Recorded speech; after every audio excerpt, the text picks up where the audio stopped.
Абай мұрасы қазақтың ең қасиетті алтын қазынасы. Абайдың ғұмыры өткенді еске алу ғана емес, болашаққа бағдар жасап, елімізді дамуға талап ететін үлкен күш. Мен жазбаймын өлеңді ермек үшін, жоқ барды ертегіні термек үшін. Көкірегі сезімді, ой орамды, жаздым үлгі жастарға бермек үшін.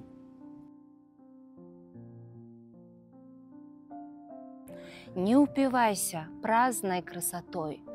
Талант от Бога, в нем ищи опору. Господний замысел открой, и миру ты придешься в пору. No matter whom you may resemble, be a human being. Even if your mind grows weak, be a human being. Жүректе қайрат болмаса, ұйықтаған ойды кім түртпек? Ақылға сәуле қонбаса, хайуанша жүріп күнелтпек. Алланың өзі де рас, сөзі де рас сөз еш уақытта жалған болмас. Көп кітап келді Алладан, оның төрті Алланы танытуға сөз айырмас. Ақыл, қайрат, жүректі бірдей ұста.